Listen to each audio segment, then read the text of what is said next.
All right, everybody. Welcome to another episode of Broken Banners. I'm your host, Adam, and joined for, as now, not just a special guest, but another co host. Here's Ryan. Ryan, why don't you introduce yourself? Hi guys, nice to finally get on and talk a little bit. Uh, like Adam said, I'm Ryan. Been playing war games for let's see, 7 years now. Done some 40K, done some Star Wars Legion, done some Shatterpoint as you guys have seen, and of course, Song. I'm looking forward to trying to make some battle reports for myself and putting out some content for the channel.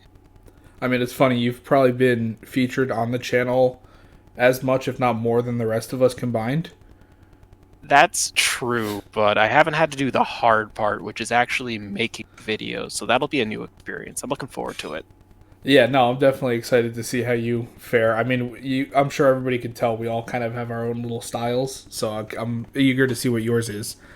And that kind of leads us into the next point is we're kind of back from our little ad hoc impromptu summer break.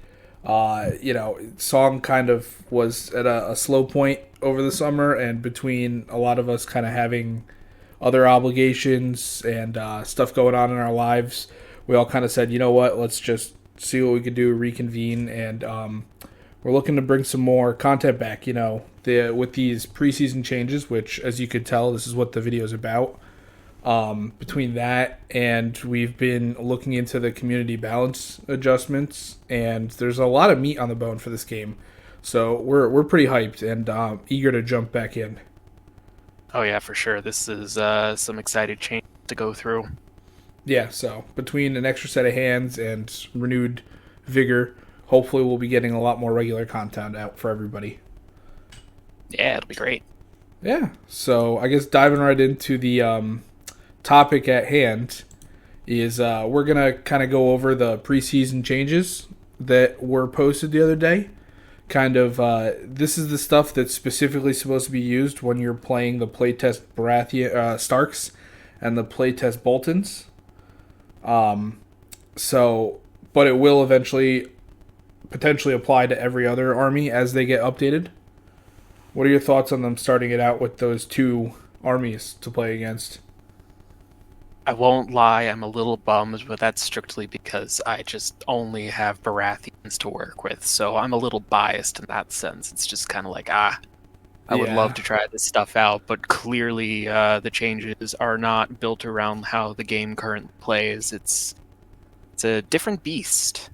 yeah. Unfortunately, you just kind of can't play even like the generic changes with a lot of these the current armies. Like I was looking at Hisdar, and he just doesn't work with the new NCU zones, or now they're called council units, Right. which we'll get to Yeah, later. counts. But Yeah, I was thinking. Oh, no, go sorry. for it. I was thinking the same thing because I had a little bit of a ramble when this got revealed, and I was thinking about how Peter Baelish, like currently being able to count as controlling another zone is really powerful. Any NCU that like counts as also controlling a different zone, that just stacks up benefits to whatever you're doing. Yeah, and So there's a lot of like weird changes in a lot of units that I'm sure will have to be adjusted once their army gets put into this preseason version. And to be right. honest, it sounds like some of the preseason versions of these units is not even final either. So we'll have to see where everything lands. Yeah, either way, I mean, it's exciting to have like a new starting point, or at least a small glimpse into what the game will be changing changing Oh yeah, into. for sure. I mean, at this point, anything is a breath of fresh air. I'm not saying like the adjustment we had a couple months ago didn't do some stuff. We only relatively recently got the 40+4 as the quote unquote standard game mode. Right, right, yeah, that wasn't too long ago. But there wasn't like a lot of monumental shifts to how the game was played, so it wasn't really you know reinventing and like finding a new thing. It was just kind of fitting what worked into the new system. Yeah. So why don't So we start digging into the changes, huh? Yeah. So it's not the there's a lot of changes. There's some of them are very significant. Some of them are more minor. Like the if you're going into the document, we could just kind of start at the top, and they actually already changed the 40+4 to just be 40+3. So I guess 4 points of attachments was just too strong. I feel like part of that has to just be with how they're adjusting, and I mean, we'll dig into it a little bit more, but like attachments seem to be changing a bit too in terms of point values. So it's like I'm sure there's just like too much going on, maybe to have that extra point. Makes you really question about those 2 point attachments now, right? Yeah, no, definitely. And between that and then the change to the commander units, where it's not a commander unit, it's a normal attachment that then just becomes your commander. Like all those changes, they probably said there's too many attachments already. We gotta curtail it down a little bit. Yeah, I'm still. It's Yeah, interesting. Kind of want to see like the math would be behind that for like why that one extra point makes that much of a difference. I mean, I know a lot of people were complaining and saying kind of like, "Oh, well, it looks like here's my 4 points of attachments to go in every list, and then we'll build the list around them." Yeah, that's fair. That's fair. So I guess this makes you like have to think about it a little bit more or make some more decisions. It also means that you don't need to spread your army out as much. I think you can kind of stack up a little bit higher because you used to have to take a whole bunch of chaff to use all 4 points. Yeah, that's true. Baratheons, at least on my end, whenever I was making them, I'd always struggle to get that fourth point in.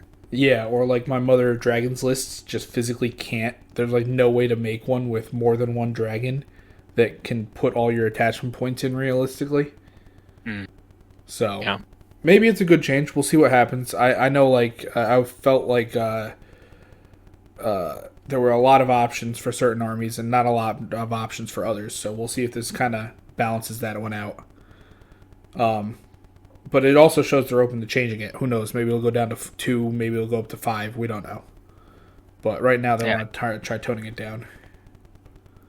Yeah, it's also hard to tell just because like we don't have like a full picture, and even like the changes for Starks and Boltons, I don't think it was everything. So Yeah. we'll have to see. Yep. Oh. Next up is disorderly charges are removed entirely from the game. I know some people are going to be very happy about that. I am in that category. You're Never famous in for my rolling life. ones. Telling me that I get a buff indirectly from this wasn't on my bingo card, but I'll take it. Yeah, no, it definitely looks like. I mean, I know it really just removes the feel bad of charging because there was always like a 1/6 chance you just didn't actually get to do anything when you charged. So I feel like this raises the floor on the worst case scenario by a lot when you're now making your charges in. Right. Yeah. At least like a sensible charge. Obviously if you're going for like a 9 up or like a 5 up charge, it's going to be a little tough. But if you're going for like a 2 up charge, eh, the worst cases are not that bad, or especially if you're like already auto in. Yeah, and it'll let you go back to actually using your tactics cards too, even on those like low movement charges. So even when you get the one, you'll still be fine. So like that's also interesting. That'll take some time to rewire my brain. Yeah, no, the fact that you'll always be able to do that stuff is nice, and it's you never planned to roll the 1, but it always sucked when you did. Speak for yourself. I was always expecting that one. I'm a Targaryen. I plan for the long charge. Fair enough. So then, I guess, kind of also with the taxes cards, they're introducing a sort of mulligan where you can shuffle your hand back into the deck and then draw a new hand if you don't like it.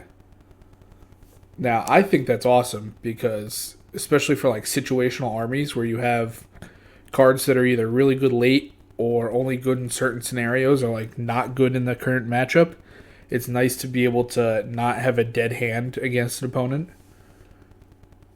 Yeah, there's definitely been a handful of games in my time where it's just like it's either it's a really good set of hands, like ours is the Fury, or having like the Baratheon Justice and whatnot. But it's like it's not going to be good until turn 2, or worst case turn 3. So it's like if I'm not digging through my deck, then I'm just going to have that much more to dig through following later half of the game. So Yeah. that's it's a nice change, I think. No, exactly. Like, there's nothing worse than having like counter strikes and stuff in your opening hand, or maybe like they're not too bad to have in your opening hand, but like having some very like situational late game cards in your opening hand, and you just can't play anything, or you have to discard them to draw new cards to play. So again, this is just kind of raising the floor. Like, the bad games will not be as bad. Yeah, I think that's definitely. awesome. Having the game more consistent and actually being able to play is always a good thing, in my opinion. I guess in another light too, it'll also help like newer players or people that are like getting back into the game. It's like, oh, you get a little bit more familiar with your deck. Remember like which cards you want to be looking for Yeah, and which cards you want later. yeah, and I mean, there's always going to be the high level, like the learning curve, kind of goes up, where you say whether or not you're going to mulligan these hands because they have situational cards or not, or maybe it's a Mhm. generically good card, but you really need your counter plot for whatever's going on. So no, it's Right. awesome. Yeah. I like it. I come from a lot of different TCGs, and a good mulligan rule definitely makes the game able to be played. Yeah, for sure. For sure. After that, they changed the commander specific versions of characters, and by that I mean they've been removed, at least in the two armies we've seen so far.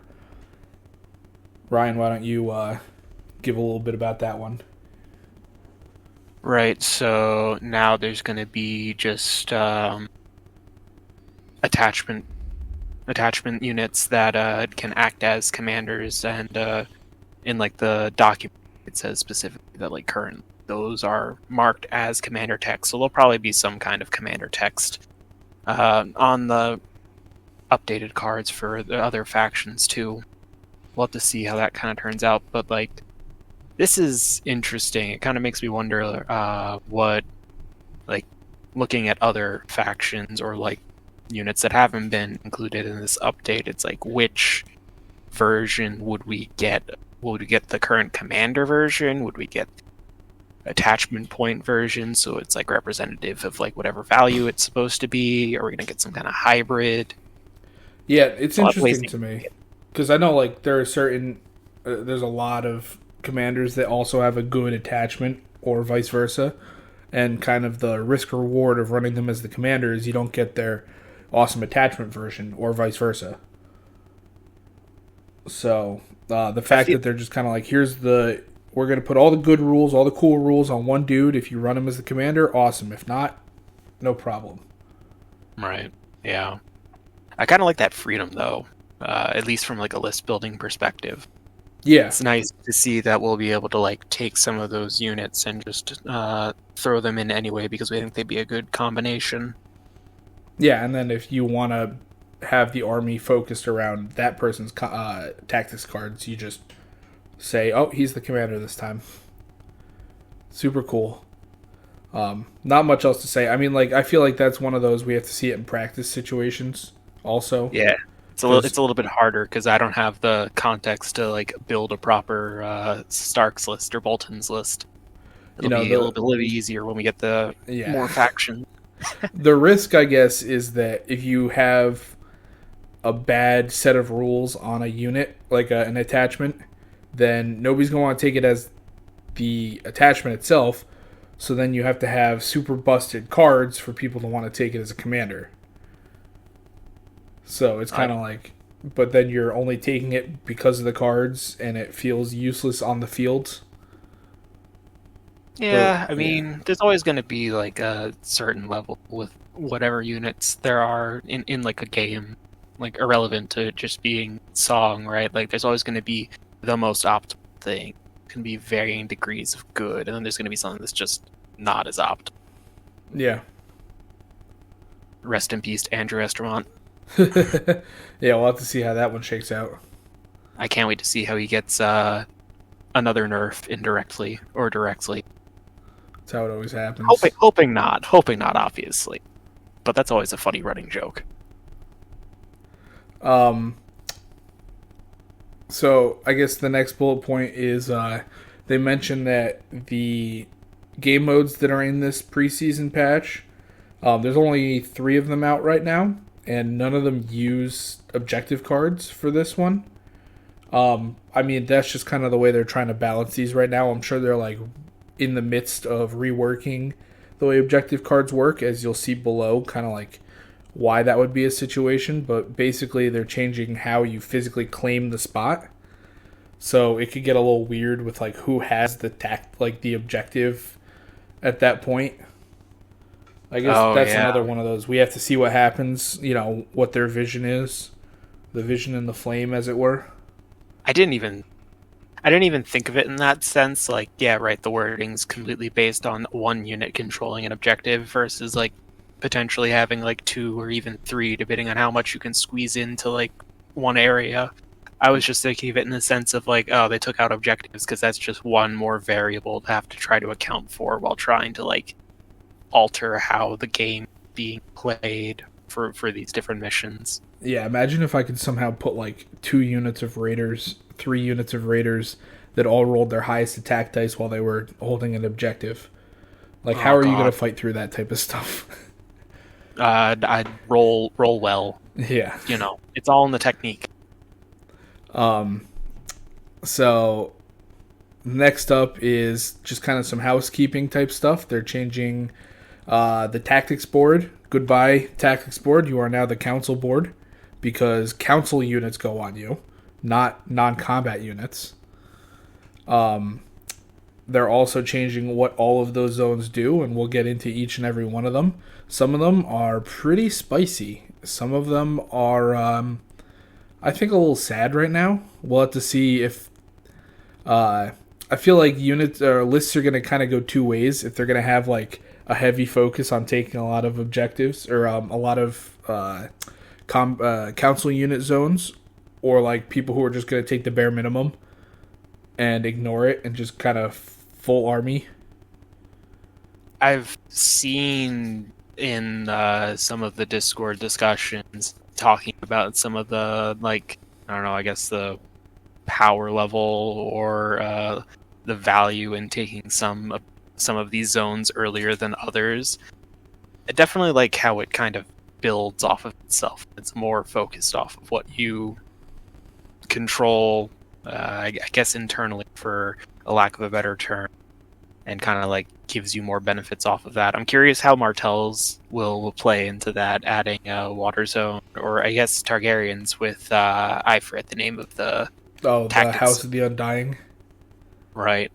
Like, will those change significantly as well? I hate House of the Undying. It's such a trap. It's not even good. That's the worst part. Might be a lot better now, depending on how they kind of fare out. Yeah, they had the same kind of focus. But those are like the armies I'm saying. Like, they might focus on taking an extra NCU just to make sure they claim all the zones. I mean, assuming other people are going down to like 2, maybe even skimming down to 1, and they're like, no, 3, even, easy. Have to take 3. Because I'm not a Stark player, but from what I've heard, it's from people trying to list build, it's been very hard to fit 3, let alone 2 NCUs. Right. I mean, just like skimming from the point values of those NCUs, it looks like council units, not NCUs. Council units. That's going to take some time.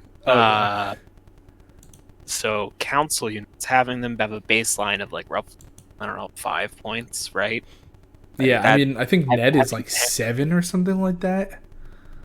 Yeah, not even like just trying to do bare bones, just trying to have like 15 points out of a 40-point army. That's cutting it close. And even with the extra points, yeah, I'm just skimming down. Like, Walda and Jean are both 6-point NCUs. Like, the Roose Bolton is 7 combat unit, council unit. Like, imagine Roose Bolton or a whole elite unit like Golden Company swords or something like that. Like that's the trade off you're making, and I feel like Yeah. at that point, doing a couple hits or healing a couple wounds is just not worth a full activation. But who knows? This is without playing it, and unfortunately, I wish the harkening back to the beginning. I really wish that they put, I don't know, Free Folk, Targaryens, Martells, somebody that I played onto this so far. Hopefully it's coming soon. I would love to see it. Yeah, you and me both. The sooner we can get some stuff on the field, the sooner we can put out some battle reports and get some thoughts and feelings. Yeah, it's just, this is like the type of stuff I'm thinking about right now. Like, what am I looking for in my units when they change? I'm looking for, stuff that will force multiply itself, anything like that, because now the combat units, the council units are doing other stuff. But yeah, speaking of, I guess, combat units, because they can't have the same acronym for everything, combat units are now battlefield units. So you don't have both CUs. I guess there was some concern about that getting confusing. I guess, I don't know, maybe they're going to put out a council unit that becomes a battlefield unit, and they can't be like, well, the non-combat units swing in melee. But who knows? Whatever. You know what? Again, I mean, we'll get used to it. it's just curious, honestly. Like, it's not really a grip on my end. I was just like, it seems out of everything going on, it's like, that's just an acronym I'm gonna have to get used to. Not saying CU and NCU. Yeah. Oh well. It's one of those, like, was it just change for the sake of change? It could be. Could be. But we'll see. But, you know what, I'll take it with all the rest of these changes. Yeah, right? If that's the worst thing that happens, I'm cool with it. Ditto. And then with their changing of a whole bunch of words and phrases and stuff, they're trying to clean up targeting. Now most effects will very specifically call out what targets there are on a card, so that you know what you can, I guess, like, use certain abilities and effects for. Like, for instance, Barristan Selmy, his influence ability, so on. What can actually be stopped by that? Because there are whole community documents. No two people have the exact same definition of what a target is. I was about to say, speaking of thoughts and feelings, like this brings me so much joy as like being one of like the, I guess I could say, newer players, because I missed a lot of these like earlier iterations of the game. It's like targeting has always been one of the most confusing things to wrap my mind around, and I'm still never confident about whether something targets or not, and I have to double check every time. Yeah. So seeing that it's just like drawn out, like it has to have the word target, if I'm reading it right, in order for it to say that it's actually targeting something. Great, Yep. Perfect. I can follow that. Yeah, no, that's awesome. I really like it. And it's funny because now there's like some rules that are like, target a unit. You're like, cool, now what? Do something to it. Oh, okay. Right. Yeah. I wonder if that means we'll be seeing more units come back with like having the you can't target this unit with orders or tactics cards from like the enemy side or something like that. Maybe, now that it's a little easier to follow. That's kind of the reason that they're kind of building it this way, I think, is so that they give themselves that lever to pull later. Yeah. I guess time will tell. Yep. And then, like, I guess the last general quote-unquote change that they brought up is the orders and the tactics card triggers. Right. Yeah, So, why don't you explain the change? Yeah. So they're going to be changing it so that now one order and tactics card can be utilized on the same trigger, which is different from before where you could only pick one. So that opens some doors wide open. I was thinking about for Targaryens currently, having something like Insight, but then also having the card that gives you like rerolls and stuff like that. Like, you couldn't use them because it was the same attack trigger. But now you can do both of them. and that's awesome because I want to use my cards. I want to use my effects. It's not fun when I can't use them all. Oh yeah, for sure. I mean, like just in general, having the ability to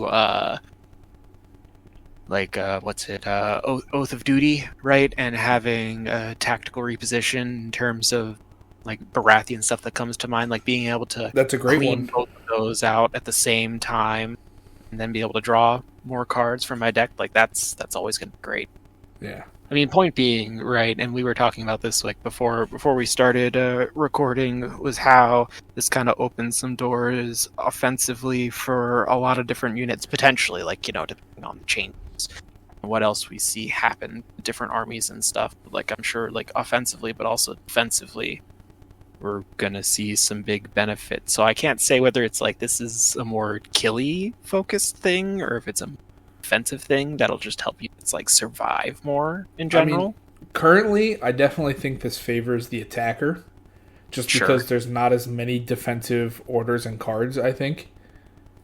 Like, yes, there are some very strong ones, but there's not as many that you'll put in the same deck. So, whereas offensive lists are oozing with different buffs and orders and tactics you could play.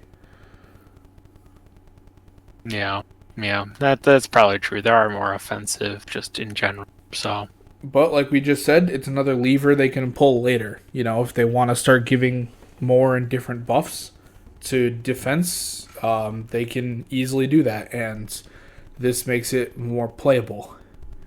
mm-hmm. Speaking of more offensive things, there's another big change. Yeah, kind of going to specifically battlefield units, which here's that new snazzy name. It looks like the attack trait abilities, so all your things like crit blow, sundering, any other keywords, they are now considered innate if they're on your unit, which means that anything that gets rid of abilities does not affect that. That's some powerful stuff.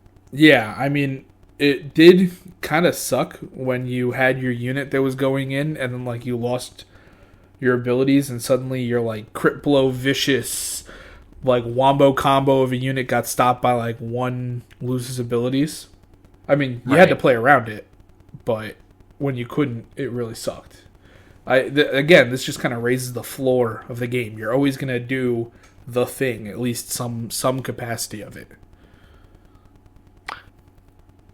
I wonder how that'll affect some of the more control-based armies, like Lannisters having. Well, I guess counterplot wouldn't really affect that ability per se, but Martells would have some stuff that would cancel. Yeah, there's a couple factions have their abilities to cancel out other people's stuff, and I'm sure this is a net negative for them. But this also means that because it's not as powerful to remove abilities anymore, they can maybe give it to more stuff. Yeah, that's true. Or more temporary removal of abilities.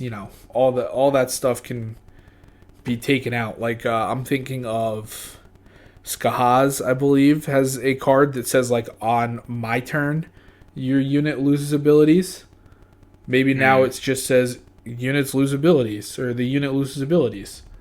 That way it stops some of your offensive stuff, but it doesn't stop your crit blow. It doesn't stop your sundering. You're still going to do damage if you really want to lay into me. Yeah, I'll have to see.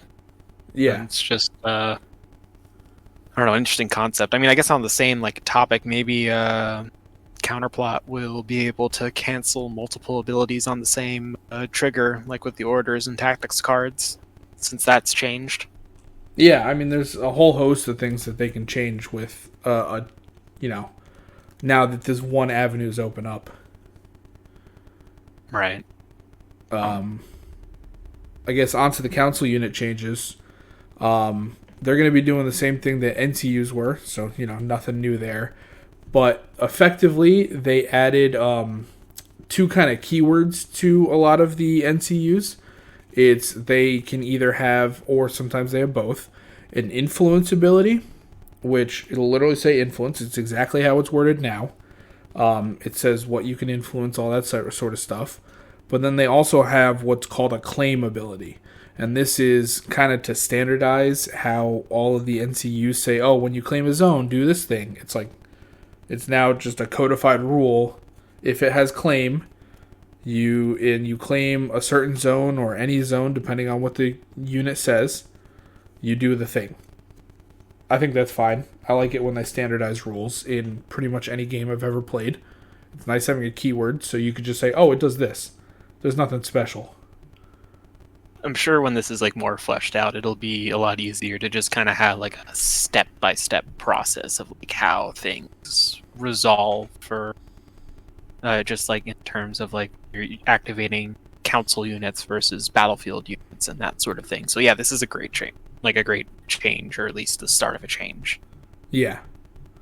No, I think it's awesome. And I mean, the cards honestly look a little bit cooler. I'll be quite, if I'm being blunt, I just think having the two little text boxes, like for instance, if I'm looking at this Ramsey Snow, he has the ability up top, and then he has his claim ability down there, and I think that's clean. Yeah, no, it definitely looks clean and easy to discern. Having the symbol right there too looks good. Yeah. Speaking of those symbols, we should talk about those changes. Yeah, here's one of the big ones. I think this is the one that got probably the most chatter on the internet when this preseason rolled out. Which this council unit board is not wholly unrecognizable, but it's a lot different than the old one. We've still got the same symbols. I was going to say, just to start, it's like, I'm pretty sure I haven't called these by their proper names ever. Mm-hmm. Like, it's always just been crown, bag, letter, sword, horse. Oh, I'm refusing to read those little words. That word doesn't exist. That's the crown zone. Fair enough. And so I guess to kind of roll down the list, right? You, instead of now the crown / intimidate zone giving a panic check, which was honestly a little dice rolly, that was very random. Nobody took that zone seriously unless you had an effect that kind of keyed off of stuff. Well, now you put condition tokens out. You start with one condition token, but then for every additional zone, you put an additional condition token that you control. So it's one of the snowbally things, and you'll see all the zones have this same kind of wording where it does a thing, and then it does more of the thing for every other zone you've already taken. What's your initial thought of this? I mean, it is one heck of a glow up. I mean, there is definitely a time and place, especially early on, where I was trying to use the crown zone a lot more, and saying that was a bit of a gamble is pretty on brand, at least from like a Baratheon point of view. It's like when it worked, it would help quite a bit.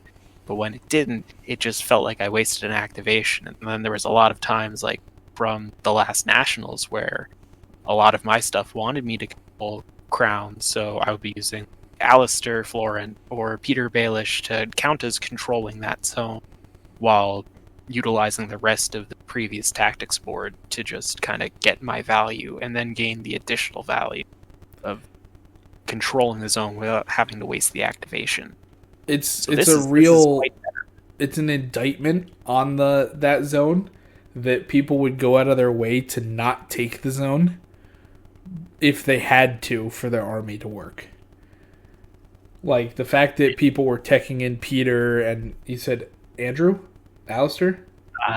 Alistair, yeah. Alistair? The one that gets to swap zones after claim. Yeah, the fact that you were teching those in specifically so you could do something useful and then count as claiming the crowns was that was a sign that the crowns needed to be changed.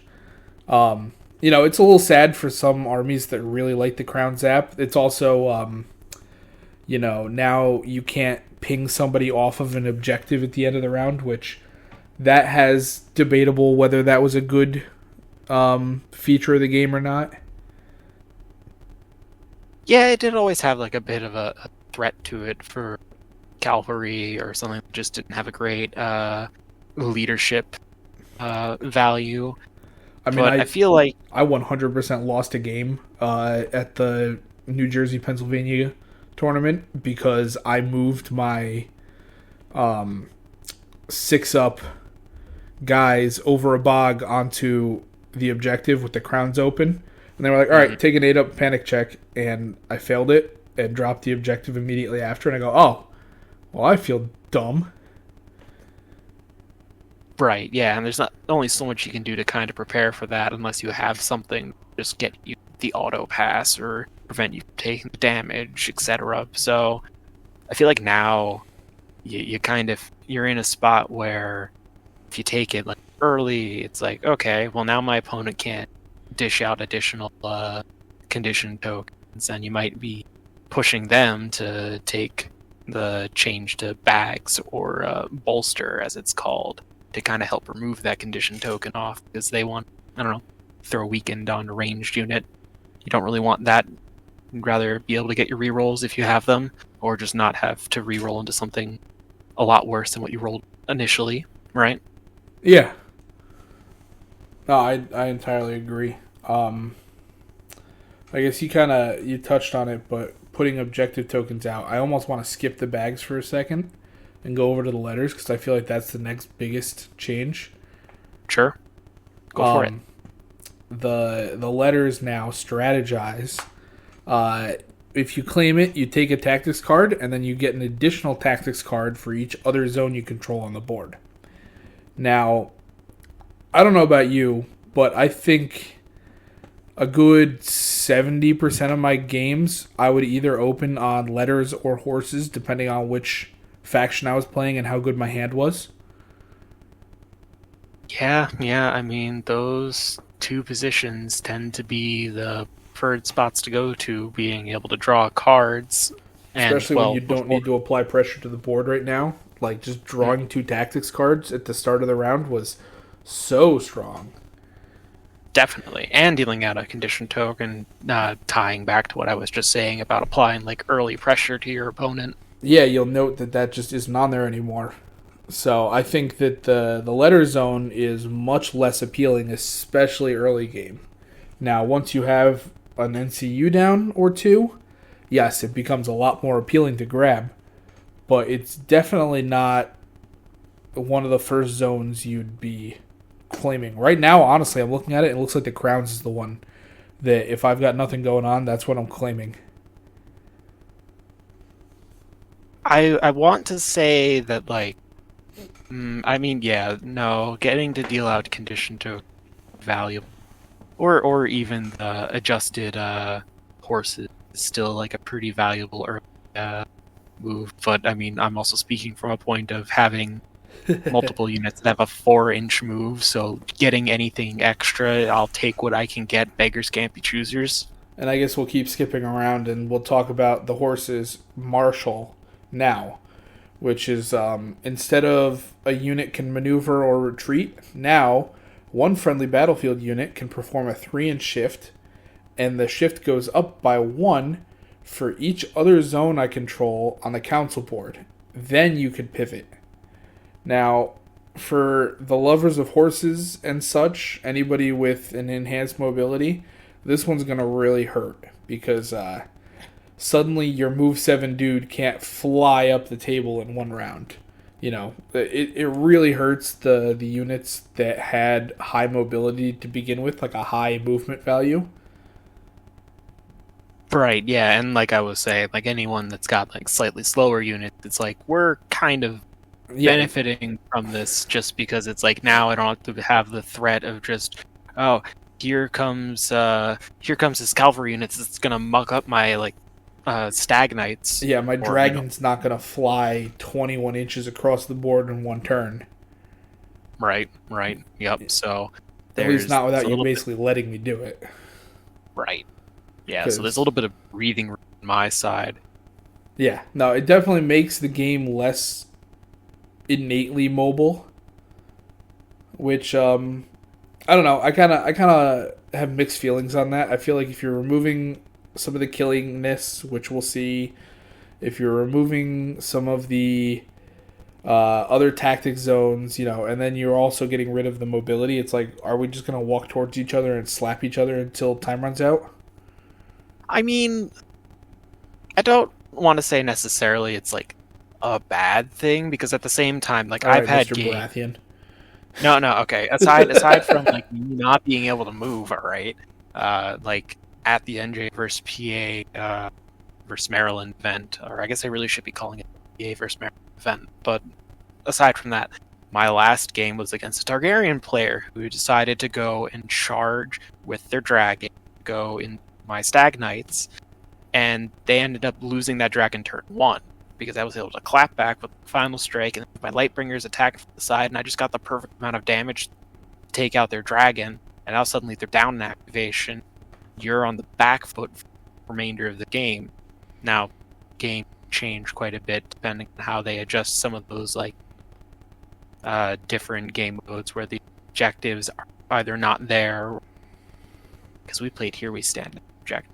But anyway, point being is that it also kind of helps like still keep that threat level in play for those faster armies, because it's like, okay, you can't turn 1 charge.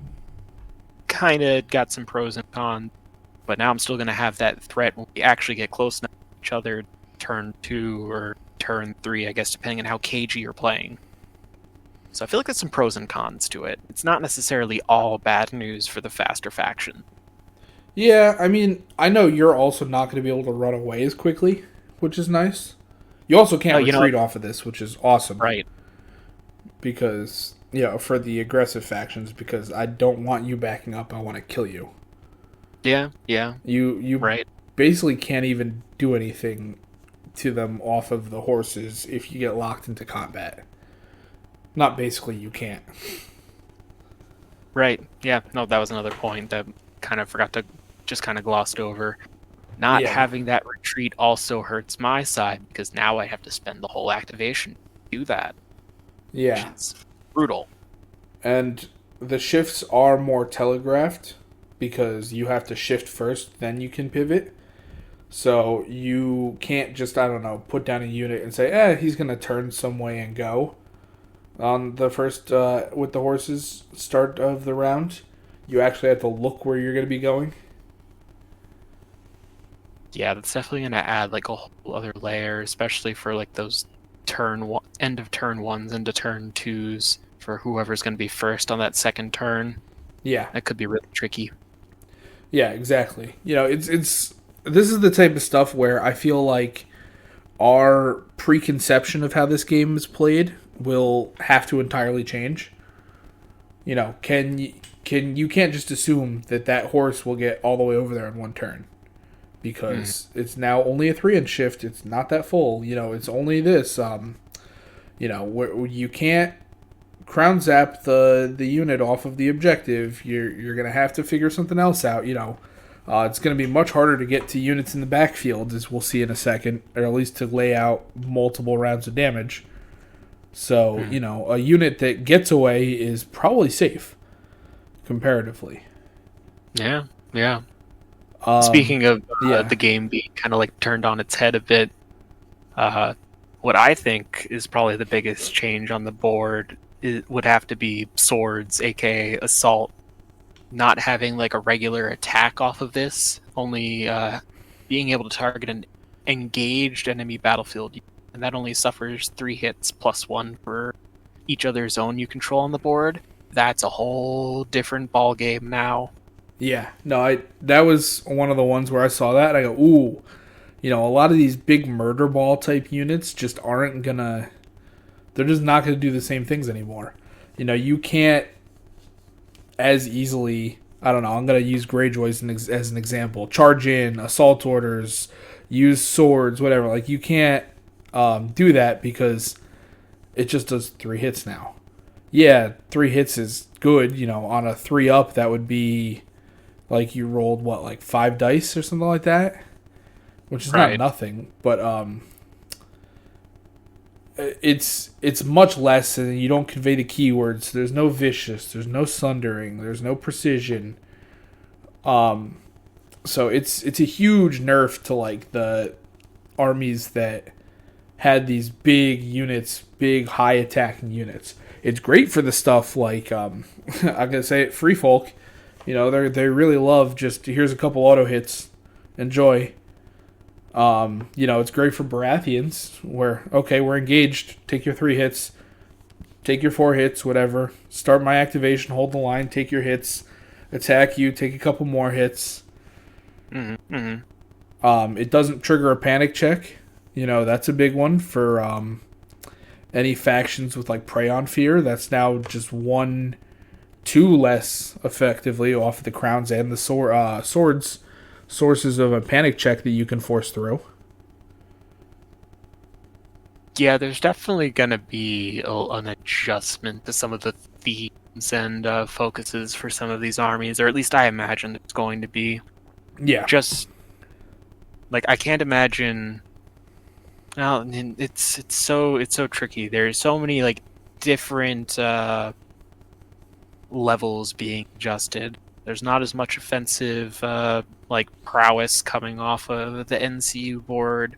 But it there really are still does feel some like a whole new game. Yeah, I can't wait to see some of the other armies come out, even if it's just like fragments of them.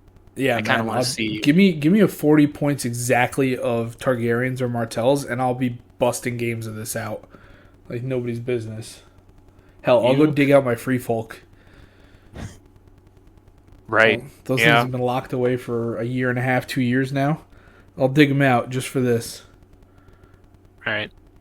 And I guess to kind of like wrap it up, right? Like the least changed zone would be bags or bolster. Just healing. That just doesn't sound right. It's bags. No, it's bags. I don't know, like coin purse or something, but I guess that's too much to put in that small of a spot. Anyway. I don't know, they fit Intimidate in there. Coin purse? Yeah, that's above my pay grade to figure out. That's somebody else's pay grade.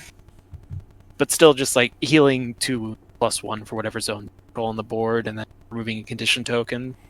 I mean, overall, that's like all probably gonna be a buff, a slight nerf if you're grabbing it early. You really need it, right?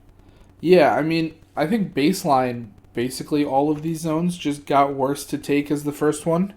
And the trade-off is, if it's the third one you've claimed, it's now slightly better, probably, on average. Mm-hmm. Like, drawing 3 tactics cards, that's a lot of tactics cards. That's honestly too many tactics cards. Like, 3, that's all. Like, your hand size is 5 under normal circumstances. So, like, you draw 3, that means you had to have 2 or less, you know, or you're overdrawing, and then 5... then you're not drawing any for the start of your turn. Like that, it almost sounds like a waste of the mechanic on that side. So letters, it's kind of weird. You don't want to take it first. You want to take it second, 100%. Yeah, you're definitely. I mean, I feel like that this is more or less the same. Where it's like you're always hard pressed. Like the first round, it's always going to be dependent upon like who goes first, who goes second, and all that stuff. But like when you actually get into the thick of it, and it's always going to be, you know, faction dependent, what you're playing versus what your opponent's playing. It was going to be hard pressed to figure out like what you want to take first or second, depending on I guess how much you've beaten up or how much you're beating up your opponent. Yeah. Yeah. But overall, I think it's like I like to see that turning the game on its head. You're making some big sweeping changes to kind of see how does it feel, what would make more sense, changing more units overall or making some more adjustments to a crucial part of the game that everyone's going to experience. It's nice to see these big sweeping changes, at least in my opinion. Yeah, no, definitely. I mean, it's getting the gears turning in my head right now. I definitely want to have a functional army in the game mode that I could just bust, you know, like I was saying, like I just really want to just try out some of these new rules and just see how they feel. So I can start picking them apart. You know, if I could make a list that physically worked right now, like if his star physically worked with some of these, but he just doesn't, I would be running some form of list, but hopefully, maybe for Christmas, we'll be blessed by Simon. So the next thing up on the docket that they gave us was the official playtest game modes. Now they released 3 game modes. They all have objectives. One of them has 5. 2 of them have 3. Those game modes are Game of Thrones, Clash of Kings, and Dance with Dragons. Now, in general, they changed up a couple things on each of them. But I think we highlighted some of the biggest changes, which for the ones that have a objective that's just going to sit there. So we're talking Game of Thrones and Clash of Kings. Whoever has the most total ranks of units in their army within 3 inches of an objective is the one who controls it at a time. So this might be a little weird to visualize unless you're physically looking at it. But effectively, if you have one tray on the objective or within 3 inches of the objective, now we'll just kind of call it on it because you're on a 3-inch bubble. You have 3 ranks on that objective. If your opponent has 2 trays that each have 2 ranks on them, they have 4 total ranks, so they'll control the objective, even though your unit is the healthiest objective sitting on there. I know that was like a lot. I'm going to try to put a visual on the screen to show people. What do you make of that, Ryan? I know you played 40K, so you might be a little familiar with something like this. Yeah, I mean, like, I guess also just to add as the last little bit, right, like, a commander will also count as an additional rank for Yes. controlling objectives. Good call out. This is I'm like mixed because on the one hand, it's like, okay, cool. So now we can have multiple units impacting a zone. We're not going to have like some of those charge shenanigans where like when you're fighting for controlling an objective or preventing somebody else from controlling an objective, you can just like back up a little bit so you either don't count as controlling an objective, but you can't let your opponent gain control of it, or even just like going back to like slower versus faster armies. This is a big deal just because of the fact it's like faster armies can be, well, maybe not wherever they need to be, but they have a better time getting from one side of the board to the other to be able to contest different points, where like slower armies are going to have to make the choice of like, all right, what half of the board or what side of the board am I going to like really put an emphasis on so that I can like control half of the objective more than half of the objectives. It's interesting. I love it and I hate it at the same time in a way. It's like, it's interesting to think about, like, an elite unit will beat up a squishy unit, obviously. But can an elite unit beat up 2 squishy units effectively enough? Probably not, because, you know, even the best 7-point murder balls with 1 attack can't normally take out 4 ranks. So, it's interesting. You know, it'll be unique, and then obviously we still have to see how they're going to do with like the monsters that only have 1 rank. You know, like, is a dragon only going to be 1 rank for contesting these? I'm assuming so based on the words, and that's, I guess, how I would play it right now.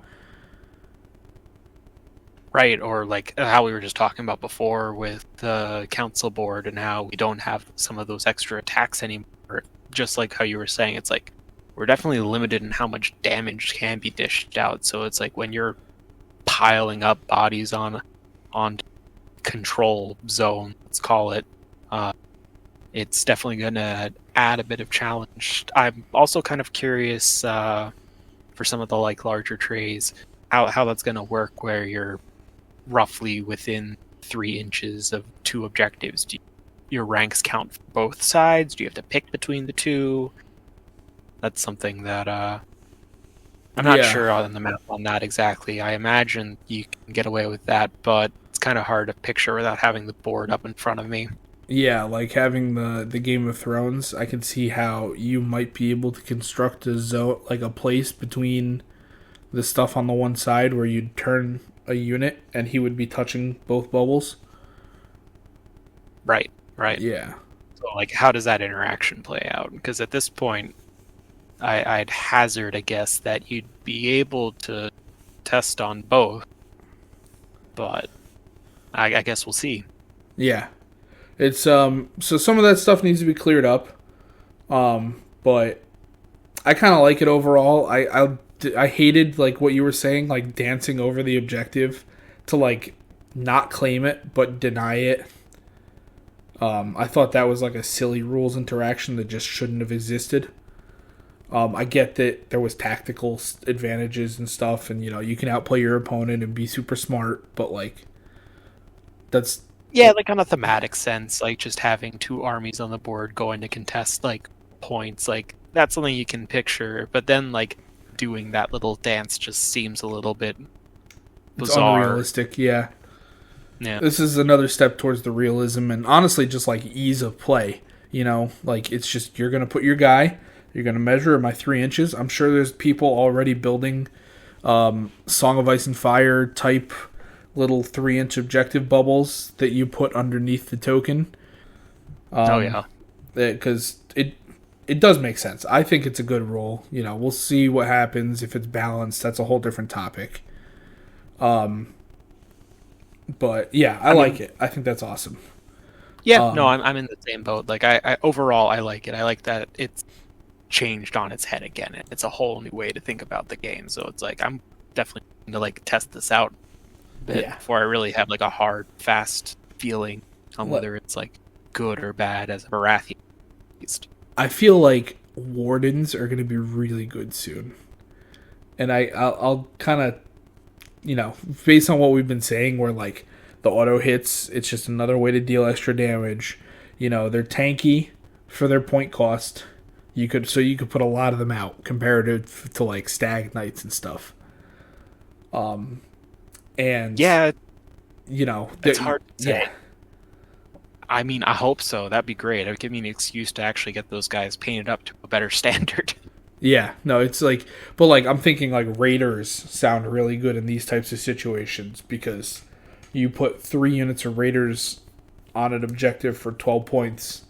Your opponent has to put, in order to match that, they have to put at least, like 14 to 15 points on the same objective. So you're just kind of winning on that end. That's true. That's true.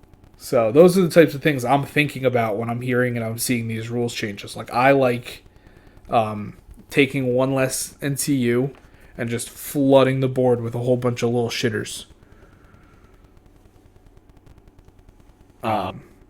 Another interesting thing to point out with the game modes is currently for the 3 objective game modes, Clash of Kings and Dance with Dragons, you only score every other turn. So rounds 2, 4, and 6, you score. I mean, that's just another layer on top of layers where it's like, do you want to be second, so that you get like, I don't know, the first say into that scoring turn, those objectives, or do you actually want to be first on the first turn? I mean, I guess it also kind of depends on how many units you have, but like that's a whole other layer of mental math to just kind of figure out like what kind of say do you want to have on scoring objectives. Yeah. Or scoring turns. I mean, like I'm looking at Clash of Kings because they also have Clash of Kings. You get an extra point if your commander destroys an enemy unit. So, in addition to the victory through combat, so having like a murder ball commander really benefits you for that one. Whereas most of the other ones, you want your commander to like be in the tankiest thing you can because he just counts as an extra rank. You want him sitting there and saying you need 2 units on the same objective to contest it.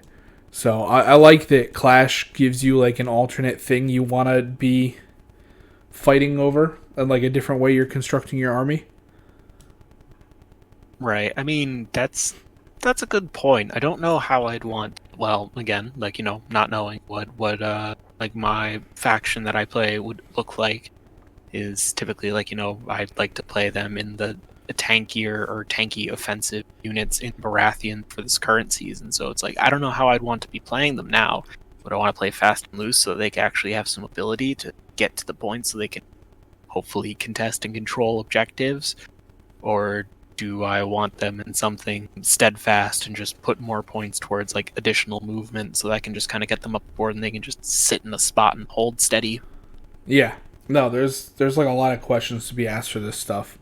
And I think it creates new questions that need to be answered, which gives new units chances to shine and different combinations. Like, even just between these different game modes. Like, I would not want to bring the same list to Clash of Kings as I would Dance with Dragons. You know? For Dance with Dragons, if you attack somebody that has more ranks, or that has less ranks after you attack, you get the objective. So you do actually sticky these ones, I guess is a phrase that I'm going to borrow again from 40k. You put that objective token on yours, you're holding it. If you attack them and basically outrank them, you get the point back and you get to run away with it. You still move the 2 inches. You only score 3 times in the game, but each score is worth 2 instead of 1. Which I think that's pretty cool. I think it's interesting that this version of Dance with Dragons doesn't have the losing the panic token whenever you fail like a panic test or something. Yeah. Could, in theory, hold on to it for a bit longer than you would currently with the current tactics board versus council board. Mm-hmm. That's a really good call out. I wonder why.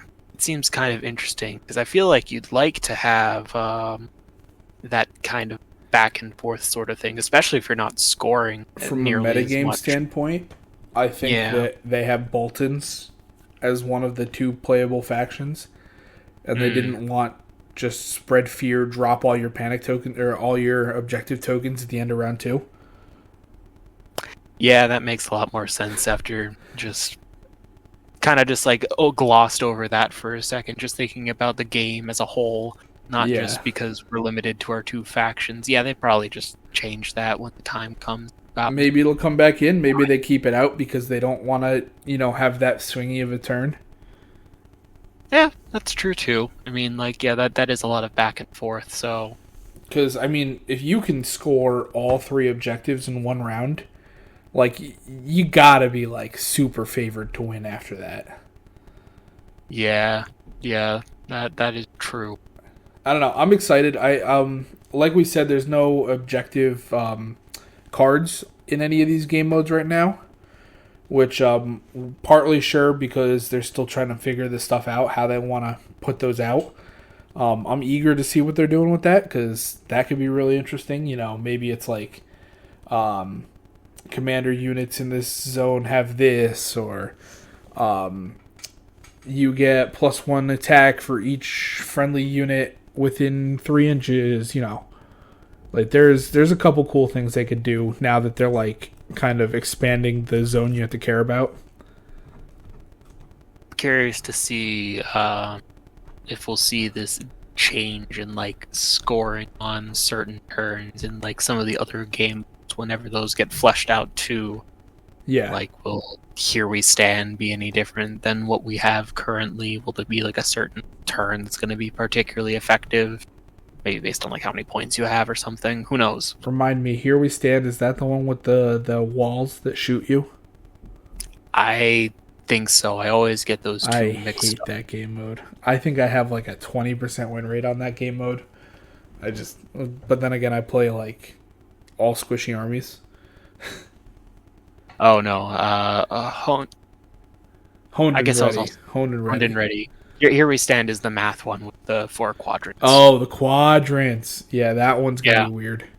Well, because like there's this theme currently, right, where like the lower objectives have the 2-point score in 3 3 rounds out of the 6, and the 5 Yeah, point is regular scoring. So I'm curious to see how that'll play out with some of the other game modes too. maybe they'll give you like a round to go thug the opponent and then get back into your corner. Maybe. Who's to say? Um, Yeah, I don't know. I'm interested. I want to see them keep rolling these game modes out. I mean, I don't. I think it's a good idea to start small. Make sure that the ones that you're competitively focused on, quote unquote, work, and then you could put some fun ones in. yeah, right. Yeah, because like if every tournament was Game of Thrones, Clash of Kings, Dance with Dragons, is it boring? Yes. Will it be balanced? Probably. And then you can kind of expand from there. I mean, it's also just a good way, like a good starting point for trying to see how the community takes a lot of these changes. I'd rather not have like every game mode drawn out right out the gate. I'd rather see like them stick to like these 3 game modes, get some more factions in, and see how that changes how we feel about like the council board, and how they're changing like some of the interactions for like NCUs and their point values and attachments and commanders and all that stuff. Like there's so many things to look into. Yeah, no, it's enough changes. We've got enough to play with. We don't need to spread our focus out against that many different tactics or game modes right now. Let's do the 3, make sure they work, and then spread out from there. And I guess the last thing we wanted to cover today, or I wanted to cover today, just because unfortunately I know next to nothing about Boltons and Starks. And spoiler alerts, I guess you guys will see it already on the channel. We're planning on doing a stream where we do an army from both Starks and Boltons will be fighting each other with these playtest rules. I figured we'd just cover the battlefield layouts and then call it a day here. Which, trust me, these battlefield layouts and the changes to the terrain itself is not a small topic either. One of the first things that jumps out to me is now we're going from 4 pieces of terrain on these standard battlefield layouts to 5. I'm of the opinion more terrain is good. I think that fighting on an open field is kind of boring and a little weak, I guess is the best way to say it. I mean, I think in line with some of the adjustments to like the terrain keywords, it definitely will play a little bit more into the game. It's like everything's like smaller effects, but they all kind of stack up on top of each other like a larger effect as a whole. And Yeah. I also agree, just like having like more terrain on the battlefield is a good thing because it fleshes out a little bit more. I think it's so funny when I watch people, like, if they can pick terrain, they just go, okay, Palisade, and they put it in a corner.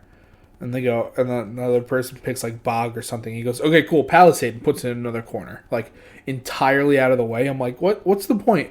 Like, it's just an open field at this point. Yeah, like, you don't have to worry about numbers. I don't know. The terrain is fun, because you can outplay your opponent on it. I'm also kind of wondering, like, is this going to be another change that'll go into, like, when you play a game and you're not using one of the predetermined layouts? Is like, are we now going to have 5 pieces of terrain be the standard? So that adds, like, another layer to the beginning of the game, trying to pick between deployment versus first and second. I mean, being able to put out 3 pieces of terrain, that could be pretty impactful. Yeah, and it also then calls into question, because there's almost no way that you'll have a symmetrical board in that situation. It calls into question which side of the battlefield you want to go on. You know, right now, I'll be honest and say half the time I'm just like, it's the same thing. I'll just take my side. But with this, that'll change up at least some amount of games. Right, yeah, or I mean, just having the ability to like throw an extra bog for the hell of it, or an extra force. Like, I mean, take any pieces of these terrain layouts, and it's just like it does add a whole extra layer, either defensively or offensively, Yeah. that could really just make a big impact. Yeah. So let's start going down the actual terrain pieces because some of them got pretty significant changes in my opinion. I guess the first, and I'm gonna go by order that they kind of appear more or less. The first new or changed keyword that kind of comes out is the hindering keyword from the bog. So no longer do you just stop charge rerolls. It sounds like they just really want you to charge and get your rerolls in this game now. Instead, you just count as having one less rank when you're performing your charge attack specifically. Now, I wonder if that's like a sign. Like, I mean, again, like not knowing Starks or Boltons as well, like if we're gonna see a larger difference between like 2 ranks versus 1 rank or 3 to 2, depending, because I feel like that still hurts. Rerolls will definitely help for sure. I mean, having like, I don't know, 33% less dice, I'm assuming on average, going from full ranks to 1 rank less, is not insignificant, you know? Definitely not. It is kind of funny. We called it out early in the a couple of the discords, but there are certain factions that like being at lower ranks, and the way this is worded, that still helps them. Specifically, like the Berserkers for Starks, they actually go up in dice as their ranks go down. Oh no! So you actually get a power up to run over these. Now, if that's intentional, is that just like well, that's just a side effect of the way we wanted the game to work now? But I just think that's kind of funny. It's like, I know the Starks are going to be throwing down bogs all day long now. I mean, I feel like that also kind of makes sense. I mean, I guess looking like at the same page, like Corpse Pile, that's a little bit different. But like for bogs, it's like Starks. They're probably used to all the muck and mud, so that kind of makes sense. Some sense. They get the home field advantage. Mm-hmm. So I think that one's interesting. I think the hindering change, like I said, like the not getting rid of the charge rerolls is like a big deal. I think it's just they're just making the game more consistent, Like you're not going to have this terrible attack that you feel priced into making anyway. It's still going to be a good attack. I mean, at the same time, having crowns be the dish out for just different types of conditions, you might see weakened come out a little bit more in play, just to kind of help counteract some of these changes too. Yeah, that is true. I guess we have to see how often condition tokens get put out. It looks like it's getting put out relatively often right now, but that's also a by faction situation. True. The next one that appears is the rough keyword, which hasn't changed. Good. Sounds great. But the one that did change that shows up next is horrific, and that's going to go with its partner inspiring on the corpse pile and the weirwood tree, respectively. 2 sides of the same coin, you might say. Yeah, getting extra dice for morale tests, I have no idea what the math will look like taking out the highest or the lowest, respectively, for corpse pile versus weirwood tree. I'm going to have to plug in a hypergeometric calculator to do this, but basically it removes a lot of the variance either direction for failing or passing. Interesting. If I had to take like a random guess, you're just gonna not spike your panic checks, like these 10 up panic checks that you're just like, oh yeah, easy, and roll it. It's not gonna happen nearly as often. I wonder how. I guess the panic token will probably just be able to trigger after you the dice. Because I feel like that'd be crazy if you could trigger the panic token while you still have all 3 dice and just re-roll everything, force a re-roll on everything. I'd have to check the panic check, the way it works. Yeah. It's just like food for thought. Like I don't remember how exactly that timing been like. It's also interesting that Weirwood also now has hint because that's a new thing. I mean, it makes sense. It's a big tree, right? So I feel like that should get in the way of things. Before it just would have inspiring to give a buff to your morale. Yeah, it was But fun to now, me that you literally didn't care about running over the terrain for effects like charging and stuff, even though it's a giant old tree. it's, if you're holy enough, you can just walk right through it. Just got to believe. Not anymore. Not anymore. Kind of looking at the same, right, with forest now cover being a completely new beast.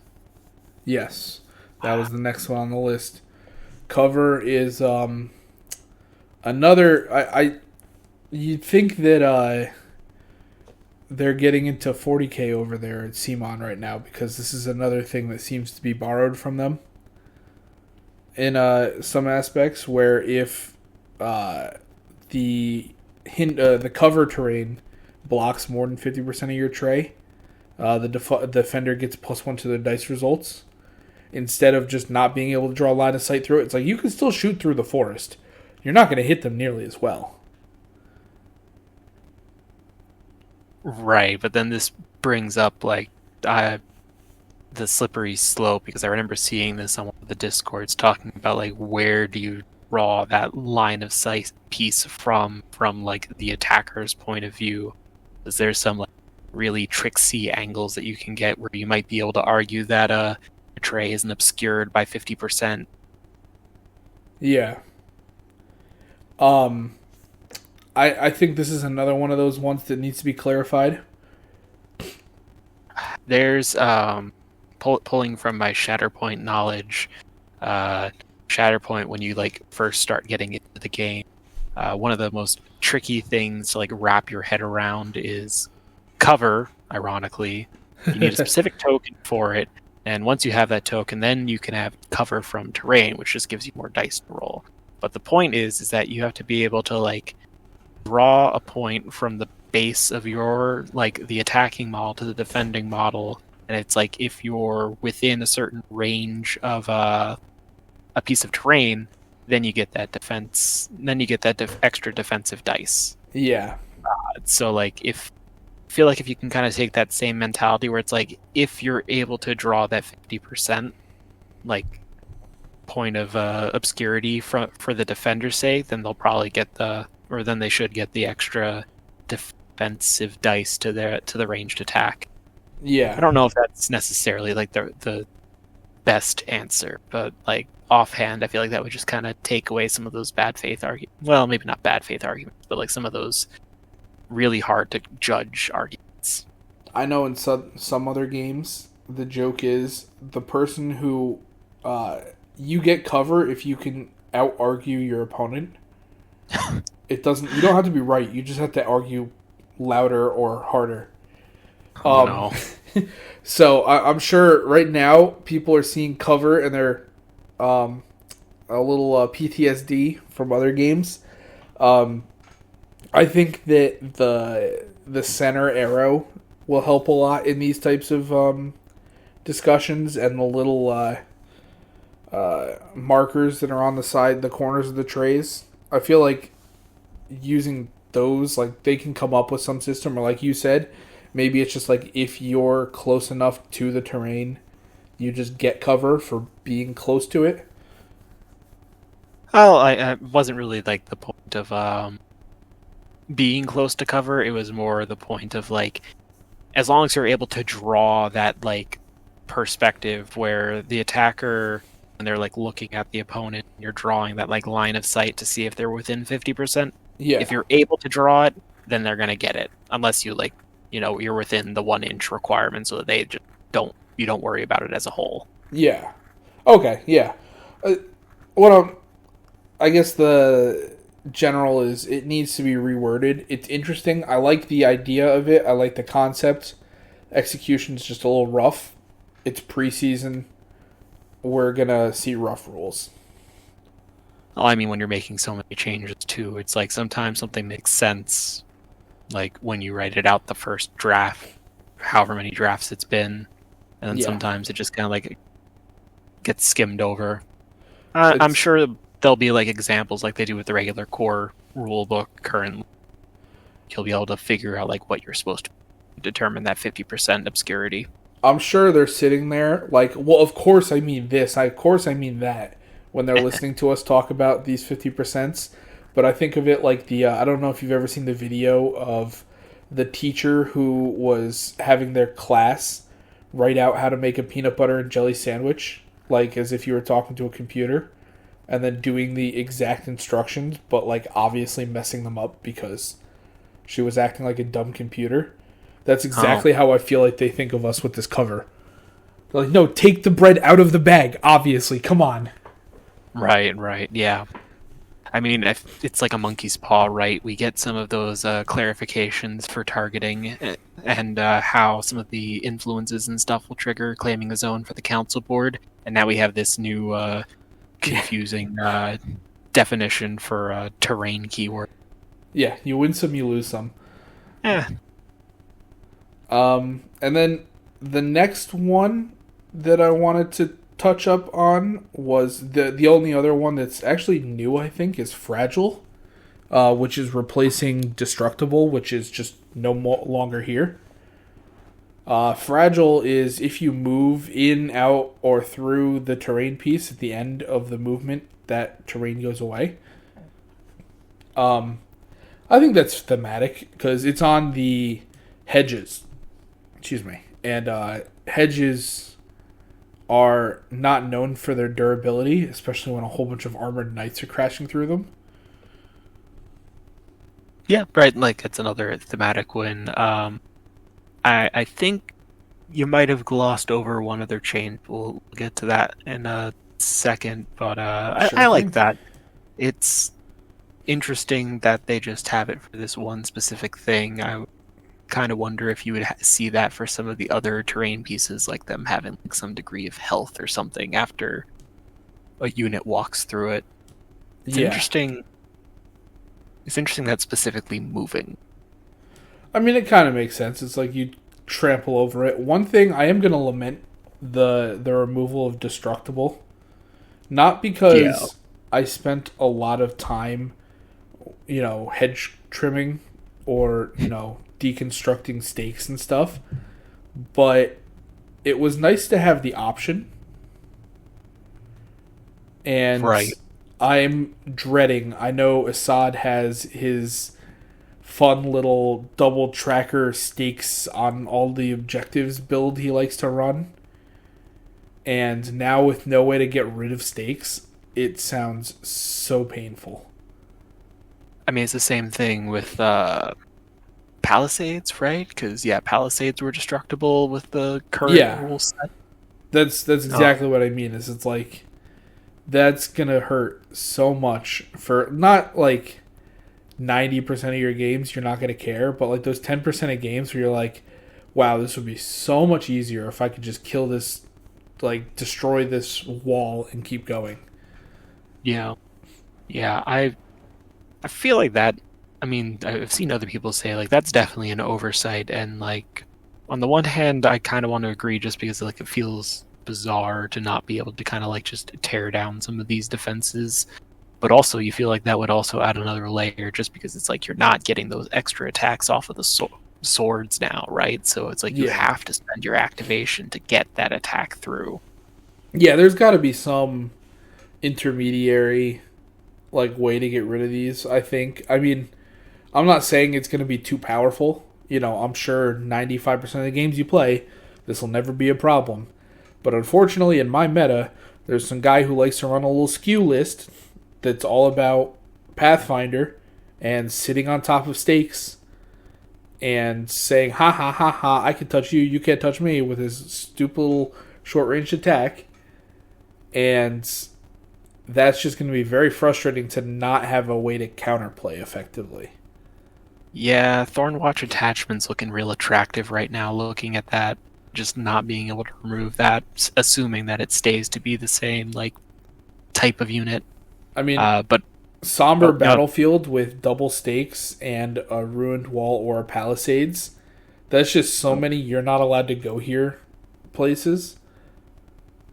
Yeah, that's true. That's gonna be rough. Like if your opponent, if you pick stakes, say because you roll off for terrain, right? You pick stakes and you put it down between two objective points on like the one side. They have to pick stakes and put it somewhere that's not going to also clog up a zone. Otherwise, you're just going to pick the other stakes and put it on the other side, and then put a Right. palisade somewhere else. You know what I mean? Like you're just going to start stacking up all these like walls. You're going to get to place a corpse pile, even if you only Right. go for the stakes and palisades to start with.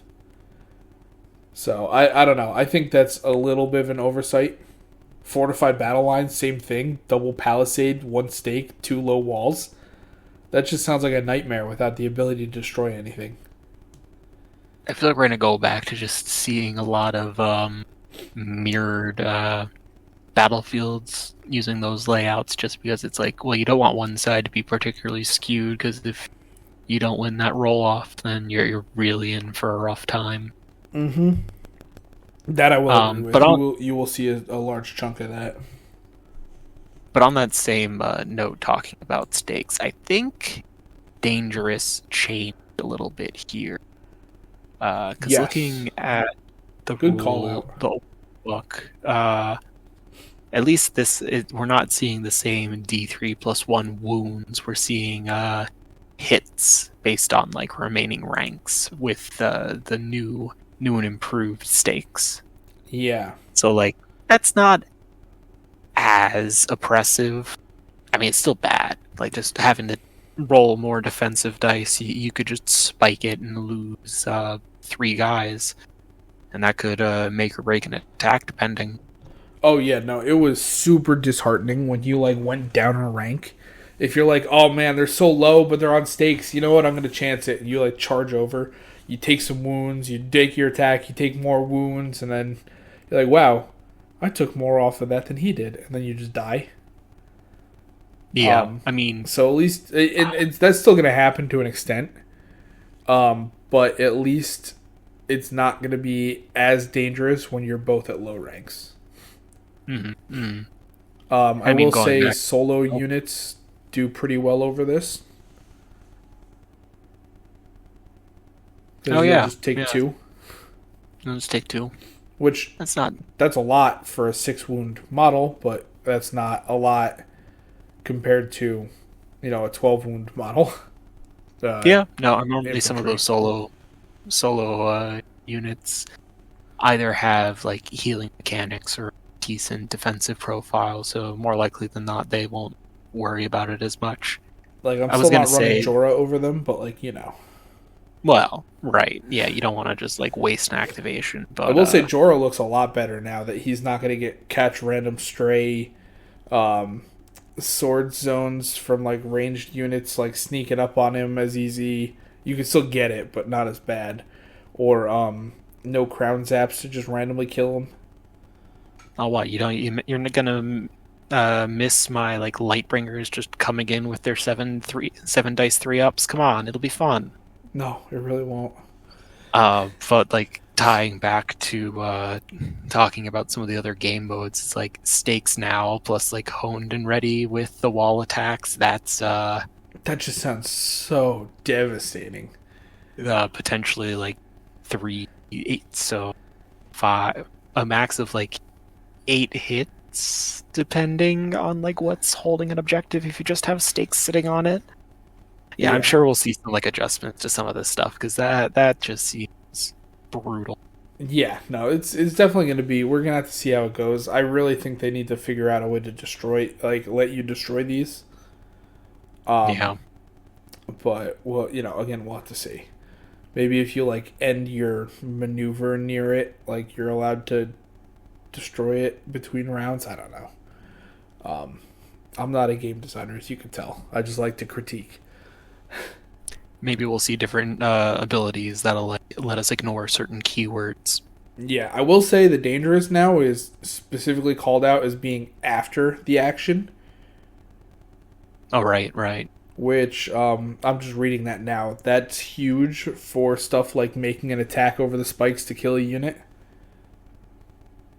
because you actually get to make your attack before your tray falls over and dies. Yeah, no, that's nice. That is definitely a big benefit. Yeah. But yeah, Another monkey's paw. yeah, monkey's paw. You win some, you lose some. But I think we won a lot in this patch. I really do think that there's a lot of really cool stuff that I'm excited to see how other armies fit into it. Like I said, we can like make guesses on how stuff is now with the Boltons and the Starks, but I really think that people more familiar with the armies can do a much better job explaining the changes. I'm sure you'll be seeing a lot of content on that soon. And join some online discords, especially ours, if you want to join discussions about how all this stuff will be changing. That's kind of huge. And Yeah. the community being alive is what's keeping the game going right now. So definitely, if you've been having good games, if you've been trying these playtests, I'd love to hear your feedback. I'd love to hear your stuff. If you disagree with us, if you think I'm an idiot for half of these takes that I've made today, please let me hear it.